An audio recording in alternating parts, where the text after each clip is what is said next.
What's going on, people? You just joined the Abomination. Appreciate y'all coming through, checking out the video. Now, today we about to review Puss in Boots: The Last Wish. Now, this movie is a sequel to the Puss in Boots movie that came out in 2011. And in this movie, apparently he's on his last life. He's already lost 8 already. So this is his 9th one. He tries to preserve it as best as he can, unlike what he'd done with his last 8, which he took for granted. Now he's finally understanding the seriousness of death. Now, speaking of death, as Puss is going over this in his brain, trying to really contemplating what is he going to do, he's approached by a wolf, which I thought was the big bad wolf.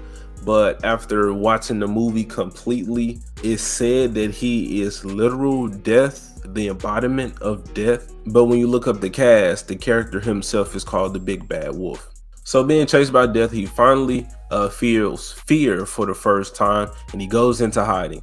And while in hiding, he finds out about wishing on a star. And so he goes on this journey to get his wish fulfilled, to get his wish granted of getting his lives back. And on this journey, he meets a few characters along the way. Goldilocks and the Three Bears, Jack Horner from some nursery rhyme, and he's joined by Kitty Softpaws, who was in the first movie with him, and some little dog, Perito, whatever. He's pretty much no name for most of the movie. So I'll start out with the pros, my likes about the movie, and then I'll get into those cons and those dislikes. So what did I like about the movie? Well, I like the beginning. It starts out with the music. It's a fun time. You hear or you see Puss, the legend of Puss. You kind of see why he is who he is, why he is so full of himself.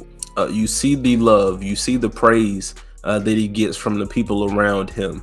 And there's a whole lot of action. You see the fantastical elements in this. You see the magical creatures, the nursery rhymes, the storybook characters. You see all of that. You get that in this movie.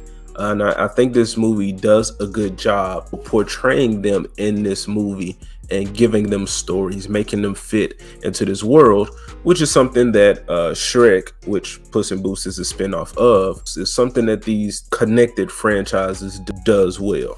The animation is more of this slower framed animation.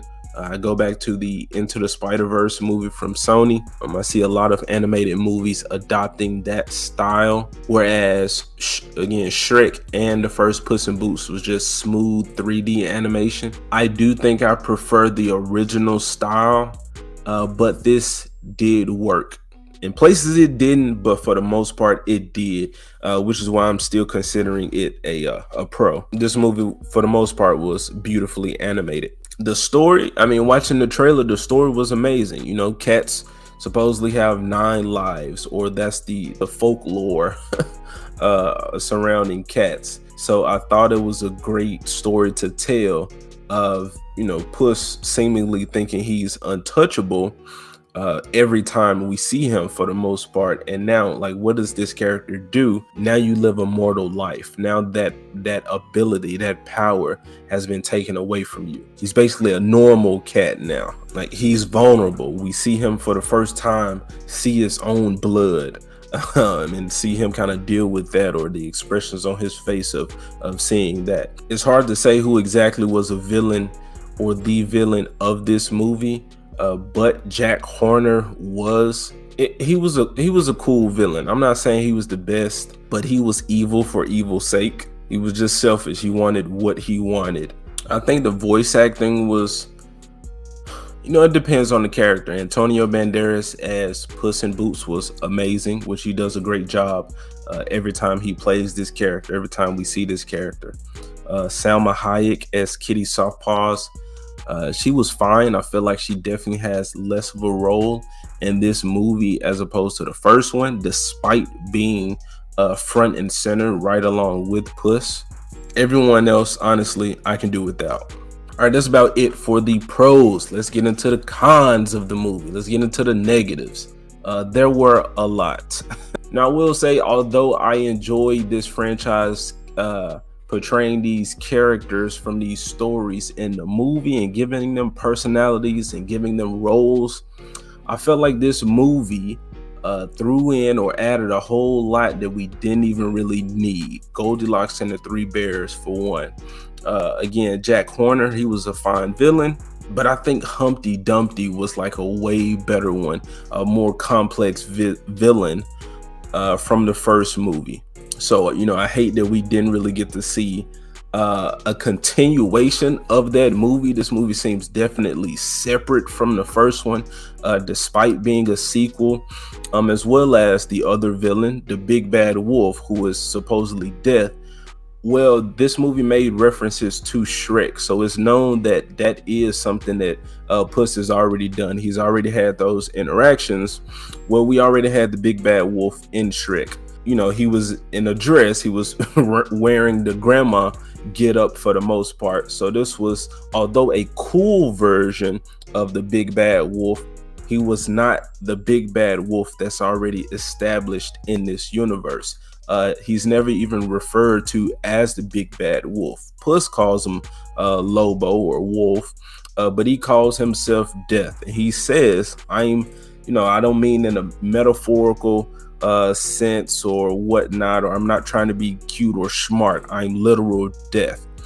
So that makes me wonder, okay, if Puss is not actually doing anything to warrant death, why are you even here?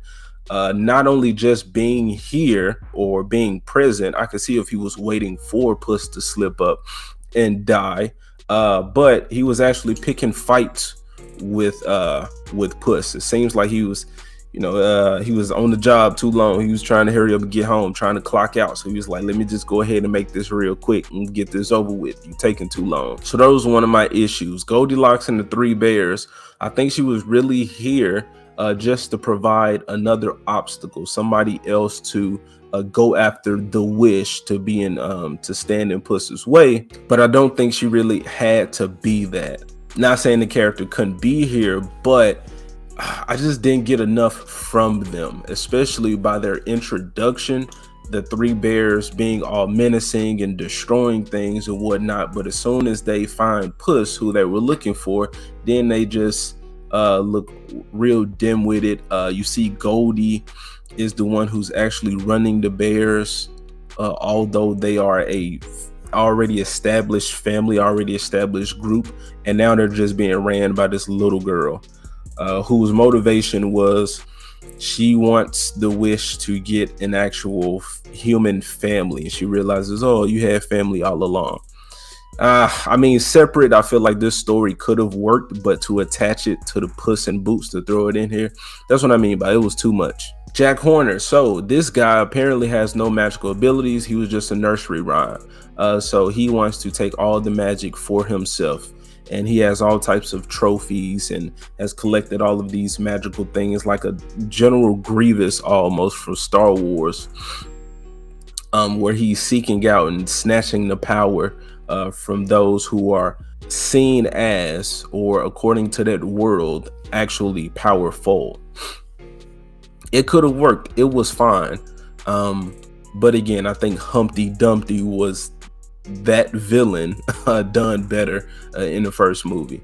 Kitty Softpaws is here because she's also after the wish, but she's mad that Puss left her at the altar. Supposedly they were going to get married. We didn't see any of this from the first movie. That movie ended on a good note, and now all of a sudden she's here just because of issues. And her wish is to have somebody that she can trust. But I thought she already got that again from the first movie. So I just see characters just being thrown in here just for the sake of it, just to be in Puss's way, just to serve as obstacles for him. Now this little dog, so he joined Puss, or found Puss, when Puss was hiding out amongst this old cat lady's house.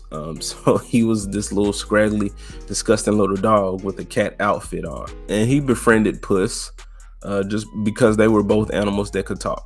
And he's there pretty much as comedic relief, but I can't recall one time where I actually laughed through this entire movie. I was entertained in the beginning with all of the action, but after that, I think things just kind of happen. They just, things just happen to progress the story. Nothing was really thought about. Nothing actually really made sense. Now, fast forward when we're actually on our journey. Supposedly, it's in a place that was not easily reached by everyone. Depending on who has the map to the wish, the path is it changes according to that person, the wielder, and they have to travel to get to the wishing star. Puss and Kitty Softpaws and little Pero, little dog, they start the journey, and everybody else just kind of follows them almost effortlessly. And when I say effortlessly, it's because you see Puss and Kitty have issues traversing the land, but everybody just kind of just ends up right behind them.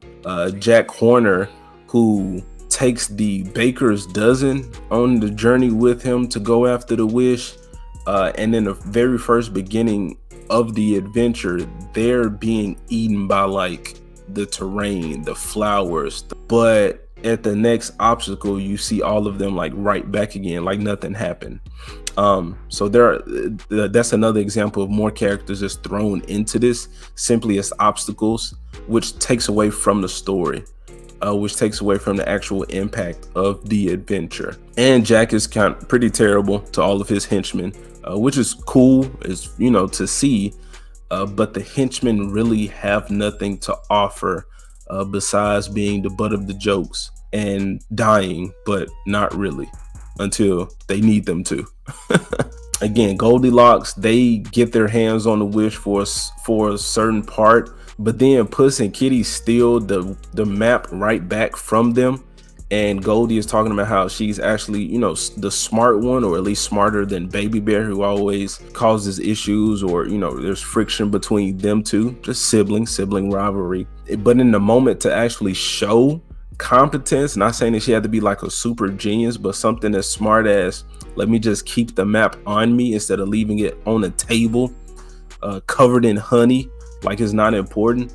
Yeah, she failed at that. So the map was easily taken from them, and the story progressed. There was a cool part where Puss got to talk to his past lives and kind of see how he's you get to see that change from who he was when he thought he was immortal or untouchable, and to now to where he knows he's vulnerable, where he knows any wrong move can be his last. So the wolf, Death, or Death the Wolf, is intimidating Puss during this moment, which again, he shows up and then he's just like not even there anymore, which again makes me feel like there's no point in this character being there, as opposed to he could have been like a boss fight, like the final battle, which he was. But again, Puss has not done anything to warrant death, so it makes no sense that he's there.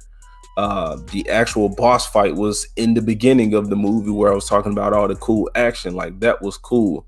This was just, all right, let's just choreograph a fight and make things go in Puss's favor, despite nothing being different from the first time these two characters fought. Jack Horner makes an appearance. He comes back from a perceived death, or getting him out the way, but it leads to nothing. He's quickly dealt with, and it shows he wasn't the real villain. Like I said, it was Death Wolf. And then that's over, and nobody gets a wish because they break the map, because they realize that what they wanted was there all along. And the little dog convinces Puss that one life, or living that life, it can be special, it can be amazing. Like, you don't need more to truly be happy, which it makes sense for a kid's story, but at the same time, I think I'm just sure there was a better way that they could have done that, man. But I wish the dog was actually more important, and for comedic relief, if he was actually humorous. The times that I did find myself laughing, it was early in the movie at Puss's expense, when he was going through his whole depressive state by finding out that he's on his last life and he's being chased by death. So to escape death, when he's living with the old lady amongst all the cats, you would see him do stuff that he was normally used to, which was like anthropomorphic stuff, like using the restroom, cooking in the kitchen, and then the lady would spray him with the water bottle like the rest of the cats. So those times were funny, but it was more so of laughing at his pain and not laughing with him in a heroic manner, or like getting the best of anyone. And at the end of the movie, he says he's going to visit some friends, and then you see the shot pans over to far, far away. And Shrek fans, you know that's where Shrek and Fiona are the king and queen of right now. Pinocchio makes an appearance in the movie. The gingerbread man makes an appearance in the movie. So these characters are there. In watching the first movie, there is no clear timetable. That movie can easily be taken as these are the events. This is what happened before Puss met Shrek and Donkey, which made sense. But now in this movie, it throws off their timeline, and it doesn't make sense for these things to be happening, because as far as we know in the Shrek movies, Puss is always like either present or in close proximity to Shrek and Donkey and the rest of the gang, the rest of the family. Overall, this movie was pretty boring. There was some great elements about it, some great things. Watching the trailer, I thought this movie was going to be amazing, especially going off of the almost perfect movie that Puss in Boots, the first one, was. But it fell short. I was going into this movie very excited, and I got very disappointed. Another example of don't get your hopes too far up there, because that fall, it's going to be long and it's going to be hard. Yeah, this was pretty boring. I wanted it to be over a long time ago. This movie is almost 2 hours long. Will I watch it again? Definitely not. How many times have I seen the first Puss in Boots? Probably about 5. It's a great movie. I've seen the Shreks even more. Which brings me to something else. This movie tries to throw the cursing in there. And unlike the previous movies where they were smart about doing it, this movie just kind of just does it. They just curse. And other times it's just bleeped out. So there's like no real consistency. It was weird. Felt like it was trying to be edgy just to be edgy sake. But yeah, it didn't make sense. But it didn't ever really make sense to do it. All right, those are my thoughts on Puss in Boots, The Last Wish. Yeah, I don't do a grading system, but I would not recommend you spending money to go watch this movie. Should you waste your time to watch it? That's on you. If you got some time to sit down, especially with the kids, then hey, go for it. They might like it. Will they revisit this movie in 10 years time? I doubt it. Longer than that, probably not. But that's it, people. Go ahead and leave me a like or a dislike on the video. You know, depending on the commentary. If those buttons are not enough, leave me a comment down below. Tell me how you really feeling. Did you enjoy the movie? Did you watch the movie? How did your kids feel about the movie? You know, what's the opinions from adult to child? Or do you disagree with what I'm saying and you thought this movie was great? How do you feel about the Shrek movies or the previous Puss movie? And if you find any value in my opinion whatsoever, you want to hear more of my thoughts, I appreciate you. Go ahead and subscribe to the channel. So I'm not sure I get you. Give me a real fight.